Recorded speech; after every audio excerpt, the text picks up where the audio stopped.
Hello students, how are you? I hope you all will be busy in study and will learn something new. Students, today I have brought a new chapter from your English textbook, that is your first flight, and we are going to discuss about the seventh chapter, that is the glimpse of India. Okay, the glimpse means the signing starts or the signing news, that is a joyful moment of India. Okay, so let's talk about the glimpse of India. And in this chapter, we are having three sections or three units. So I will just remind you that this chapter, that is your seventh chapter from your first flight textbook, contains three units as well.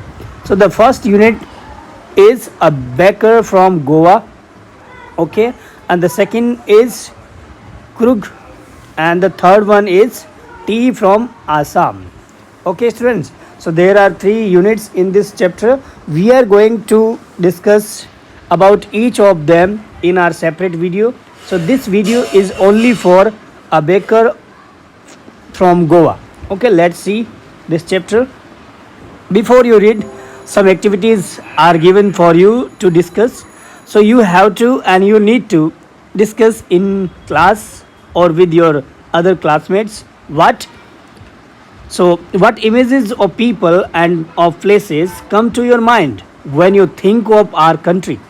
Second, what parts of India have you lived in or visited? Can you name some popular tourist destinations? Third, you may know that apart from the British, the Dutch and French, the Portuguese have also played a part in the history of our country. Can you say which parts of India saw French and Portuguese influences? Number four, can you say which parts of India grow tea, coffee? So you have to discuss with your class teachers, with your classmates, with your other students, so that you should know about these things, because these are very important things for your study. Let's start our chapter. A baker from Goa. This is a pen portrait of a traditional Gaon village baker who still has an important place in his society. Our elders are often heard reminiscing nostalgically about those good old Portuguese days, the Portuguese and their famous loaves of bread. Those eaters of loaves might have vanished, but the makers are still there. We still have amongst us the mixers, the molders, and those who bake the loaves. Those as old time tested furnaces still exist. The fire in the furnaces has not yet been extinguished.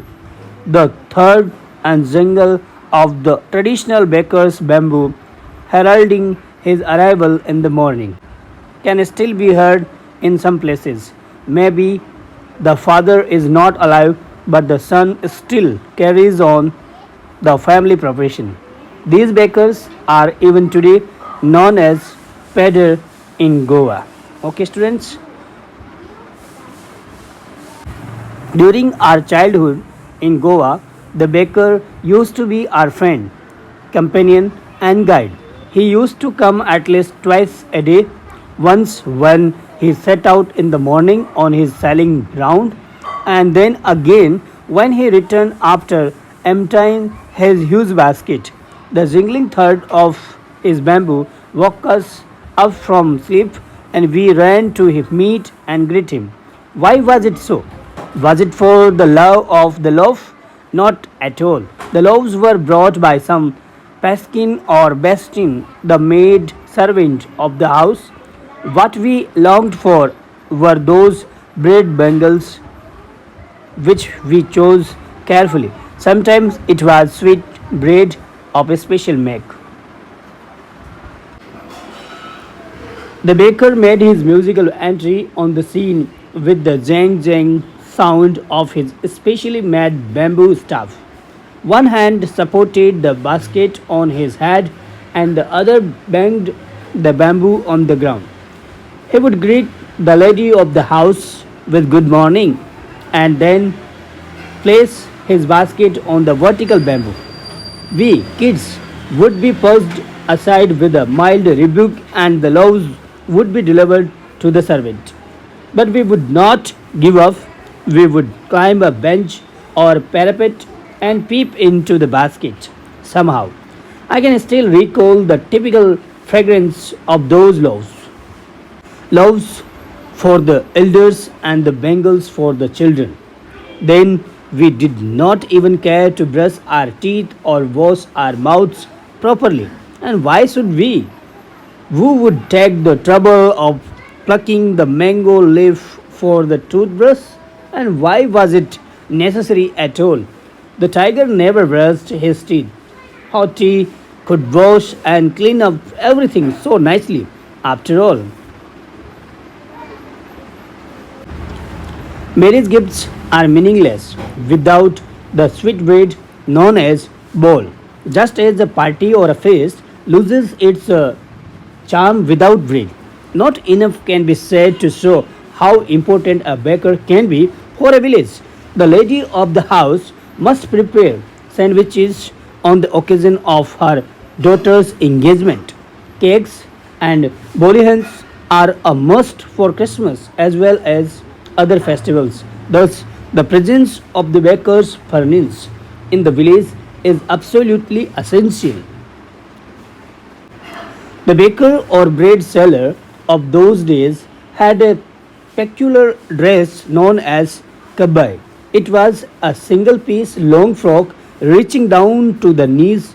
In our childhood, we saw bakers wearing a shirt and trousers which were shorter than full length ones and longer than half pants.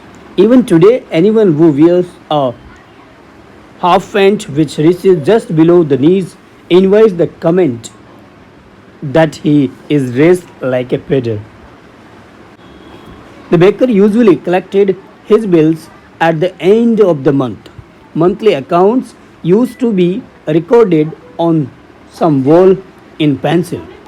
Baking was indeed a profitable profession in old days. The baker and his family never starved. He, his family, and his servants always looked happy and prosperous. Their plump physique was an open testimony to this. Even today, any person with a jackfruit like physical appearance is easily compared to a baker. So, now, students, we had an end of this chapter.